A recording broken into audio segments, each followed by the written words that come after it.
আজকে আমি আমার নিজস্ব অফিসে আসি 2 মাস পর। শরীর ভালো না, তার জন্য আমি আসতে পারি না। তো আমি তো আর বসে থাকার লোক না। আমি কিন্তু আজকে একটু কথা বলতে আসছি।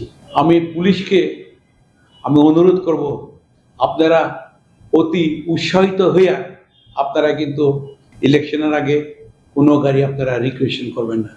কারণ গাড়ি মানুষের এখন এসেনশিয়াল হয়ে গেছে। কিন্তু বাচ্চারা স্কুলে যায়, কলেজে যায়, ইউনিভার্সিটিতে বাচ্চারা ইমার্জেন্সি আছে। গাড়ি কিন্তু এখন আপনার লাক্সারি না, কিন্তু গাড়ি is very essential. Mill factory গাড়ি আছে, মিল ফ্যাক্টরিদের অবস্থা বেশি ভালো না, ওদের গাড়ি আপনারা রিকুয়েশন করেন না। সাধারণ গাড়ি, মানুষের গাড়িটাই আপনারা রিকুয়েশন করেন না। কারণ রিকুয়েশন করলে একটা গাড়ি রিকুয়েশন করা বেশ একটা ফ্যামিলি শেষ হয়ে যাবে। একটা ফ্যামিলি শেষ হয়ে যাবে। বাচ্চাদেরকে স্কুলে নিবে হবে, কলেজে ইউনিভার্সিটি কীভাবে নিবে, তার বাসা বাড়ি তো ইমার্জেন্সি আছে। লাক্সারি বলতে কোনো কিছু নাই। গাড়ি ইজ নট এ লাক্সারি, গাড়ি ইজ ভেরি এসেনশিয়াল হয়ে গেছে সবার জন্য। ইমার্জেন্সিতে দৌড়াইতে হয়। পুলিশদেরকে অনুরোধ করব, আপনারা কিন্তু প্লিজ কোনোভাবে আপনারা কোনো গাড়ি রিকুয়েশন করবেন না। কিন্তু আমি তো সরকারকে গত 1 বছর আগে বলছি যে দেখেন, আপনারা গাড়ি কিনেন 1,80,000 টাকা দিয়ে, পরবর্তী থেকে মিটসুবিশি পাজেরো স্পোর্টস 1,80,000 টাকা দিয়ে কিনেন। যে গাড়ির দাম বিদেশে 25-30 টাকা, ব্যাংককের মতো জায়গায় 30 লক্ষ টাকা। এটা প্রগতি বিক্রি করে 1,80,000 টাকা।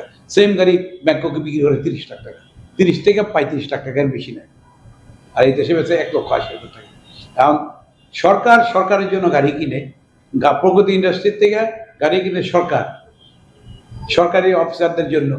বাট আমি বলছিলাম কি জানেন, আমি এটাও আগেও বলছি, এখন আজকে বলতে চাই, ব্যাংককে আমি যখন বলছিলাম 1 বছর আগে, আমাদের এক বছর আগে টাকার ভ্যালু আমাদের ভালো ছিল, এখন তো 4 টাকার উপরে গেছে ভাগ। যার জন্য ব্যাংককে যে হাইলাক্স গাড়িগুলা বানায়, Toyota Hilux double cabin prerunner, এইগুলা তখন দাম ছিল 25 লাখ, 25 থেকে 27 লক্ষ টাকা।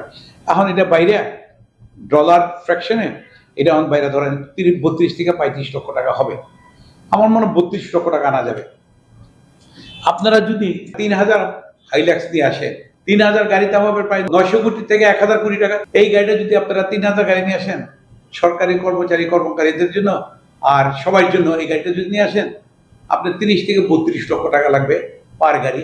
টয়োটা হাইলাক্স প্রি রানার ডাবল কেবিন, এটা যদি নিয়ে আসেন, এটাতে মালও টানতে পারবে, পিছনে 3 জন পিছনে বসতে পারবে, ড্রাইভার একজন, সামনে একজন, 5 জন ইজিলি চলাফেরা করতে পারবে। পিছনে বিশাল জায়গা আছে, মাল টানা যাবে। এই গাড়িটা না এনে 1,80,00,000 টাকাতে যে গাড়িটা কিনবেন, ওইটা দিয়ে আমি 6টা প্রি রানার আনতে পারি, টয়োটা হাইলাক্স প্রি রানার। এগুলা নাই না কেন দামি দামি গাড়ি আপনারা ব্যবহার করতেছেন? কেন দেশের টাকা নষ্ট হচ্ছে না? এমনি তো লুট, এরপর আবার যদি এত টাকা দিয়ে গাড়ি কেনে, এটা তো ঠিক না। আমরা ব্যবসায়ী, আমরা বিপদ আছি, সাধারণ মানুষ, সাধারণ জনগণ বিপদ আছে। একবেলা খানা জোগাইতে অনেক কষ্ট হচ্ছে। এখন 900 কোটি টাকা জোগাড় করে 3,000 পিক আপ নিয়ে আসেন, সবাইকে দেন। টিউনো ডিসি থেকে আরম্ভ করে যত কিছু সবাইকে দেন। আমাদের তো এত দামি গাড়ির দরকার নাই, তো পিক আপই যথেষ্ট।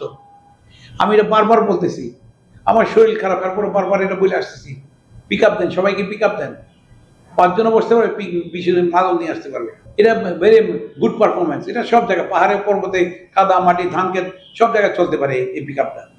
আমি দেখাচ্ছি পিক আপটা, আপনারা এগুলা দেন। কেন আপনারা এই 1,80,00,000, 2 লাখ, 3 লাখ, 2 কোটি, 3 কোটি, 5 কোটি টাকার গাড়ি কেন কিনেন? এগুলা না কিনে আপনারা এগুলা করেন, পিক আপ নিয়ে আসেন। 3,000 পিক আপ নিয়ে আসেন, 3,900 কোটি টাকা লাগবে। 3,000 পিক আপ মাইনে সবগুলা সবাইকে দিয়ে দেন। সরকার যে জায়গায় ব্যবহার করে সব জায়গায় দিয়ে দেন, এগুলা পিক আপ দিয়ে দেন। তাহলে বেটার, দেশের অনেক কিছু বাঁচবে। আর ডিজেল তো অনেক পারফরমেন্সও ভালো, ডিজেলের দামও কম, ডিজেলের মাইলেজও বেশি পায়, মেনটেন্যান্স ফ্রি, 5-6 বছর তো মেনটেন্যান্স থাকবে না। এগুলো আনেন। আপনার সরকারকে আমি বলবো, আপনারা এগুলা করেন, করলে দেখবেন অনেক ফায়দা হবে, আমাদের অনেক টাকা সেভ হবে। Thank you. আমি আপনাদের জন্য কথা বলি, 20 কোটি মানুষের জন্য আমি কথা বলি কিন্তু। Thank you. আসসালামু আলাইকুম, খুদা হাফেজ।